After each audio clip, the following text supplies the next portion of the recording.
আসসালামু আলাইকুম কাকা। ওয়ালাইকুম সালাম। কাকা কেমন আছেন আপনি? ভালো চাচা। কাকা এখানে কি কাজ করছেন আপনি? এখানে আমি লাউয়ের বান দিছি, পানসি লাউয়ের বান দিছি। পানশি লাউ না? পানসি লাউ এটা এটা আবার কেমন লাউ কাকা? এটা লম্বা তরকারি খাওয়া যাবে, তরকারি খেতে খুব ভালো লাগে, মাছ মাছ দিয়ে। ও একদিকে দেখছিও যে ওদিকে মনে হয় লাউয়ের বান দিয়ে ফেলছেন। ওদিকে আগে লাগাইছি, ওগুলো আগে এখন কাটা পড়ছে ওদিকে, ওই- আর এদিকে আবার নতুন কেটে দিছি। এই জমিতে লাউয়ের আগে কি ছিল কাকা? এর আগে ছিল পেঁয়াজ, ও পেঁয়াজের মধ্যে আপনি লাউয়ের চারা লাগিয়েছেন না? পেঁয়াজের ভিতর লাগিয়ে পেঁয়াজ দিছি। তো তারপরে যে একটা বিষয় দেখছি চারিদিকে আপনার ওই যে ইটের পাচির দেওয়া, আবার মাঝখানে দেখছি আপনি বিভিন্ন ফসল চাষ করছেন। এর প্রথম ওই ছিল যে গরুর খামার করার জন্য ইঞ্জিনের সাথে একটা লোক এসেছিল, আসার পরে গরুর খামার করবে, এই কারণে ওই পরিগ্রাম করেছিল, করার পরে বাঞ্চাল হয়ে গেছে, এখন আমরা আবাদ করছি। তো তারপরে আপনারা আবার ফসল করছেন আর কি। ফসল করছি। তো কাকা ওইদিকে কি লাউ ধরা শুরু হয়েছে? হ্যাঁ, লাউ ধরা শুরু হয়েছে। চলো কাকা একটু লাউ দেখি কেমন চলো। ধরছে। আসেন।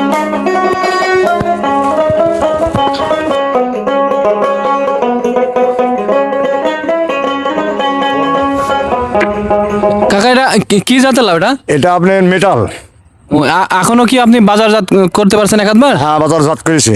ও এখন কেমন বাজার? এটা এখন 40 টাকা পিস, পার পিস 40 টাকা না? আর পিস 40 টাকা আজকে বিক্রি হয়েছে। তবে দেখছি অনেক আপনার ফুল আসছে, হ্যাঁ এখনো।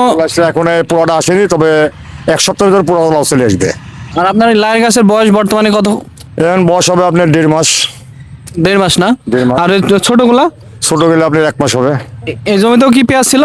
এই জন্য তো পেঁয়াজ ছিল, ও, মানে সম্পূর্ণ জমিতে পেঁয়াজ ছিল, পেঁয়াজের মধ্যে আপনি লাউয়ের চারা লাগিয়ে দিয়েছেন। লাগা দিছি।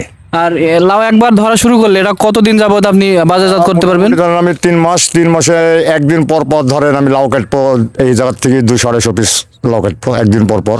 আচ্ছা এখানে আপনার কতখানি জায়গাতে লাউটা লাগিয়েছেন? এটা হলো 16 কাঠা। 16 কাঠা। যখন আপনার ভরপুর লাউ হবে, হ্যাঁ তখন এই 16 কাঠা জমিতে আপনার মিনিমাম কত পিস লাউ উঠতে পারে? একদিন পর পর 300-250 পিস। একদিন পর পর 300 থেকে 250 পিস? 300 থেকে 250 পিস, আরে বাবা, তাহলে তো অনেক লাউ। অনেক লাউ। প্রতিদিন তো না, একদিন পর পর। এভাবে এভাবে কতদিন চলবে? মোটামুটি 2 মাস থেকে 2.5 মাস। এগুলা এখনো তো বাজারজাত করার মতো হয়নি, তাই না? না, এটা এই কাল পরশু করা যাবে, কালকে কি পরশুদিন করা যাবে। আচ্ছা আপনারা এই লাউগুলা বিক্রি করেন কোন বাজারে? এটা পালি বাজারে, পালি বাজার অথবা শিবপুর। ওই বিভিন্ন আড়তে না? হ্যাঁ, ওটা আড়ত আছে, পালি বাজার শিবপুর আড়ত আছে। আড়ত থেকে আপনারা বিভিন্ন জায়গায় পাঠান না সরাসরি আড়তে বিক্রি করেন? আমরা সরাসরি আড়ত থেকে বিক্রি করি, আড়তে যায়। আড়তদাররা তখন বিভিন্ন জায়গায় পাঠিয়ে দেয়। চিটাগাং পাঠা, সিলেট পাঠা, তারপরে আপনার ঢাকা পাঠা। এমনিতে এই লাউয়ের মানে চাহিদা কেমন? এলাকার চাহিদা ভালো, এই টাইমে, এই গরমের টাইমে চাহিদা ভালো। আর আরেকটা কথা, এই যে আরেকটা দেখি যে গোল জাতের একটা লাউ আছে, ওটা আপনার শীতে চাহিদা ভালো। শীতে না? হ্যাঁ, ওটা শীতে চাহিদা ভালো, ওটা শীতের জন্য। ওই লাউটা শীতে মানে ভালো লাগে খেতে, এর জন্য শীতে ওটি আমরা করি।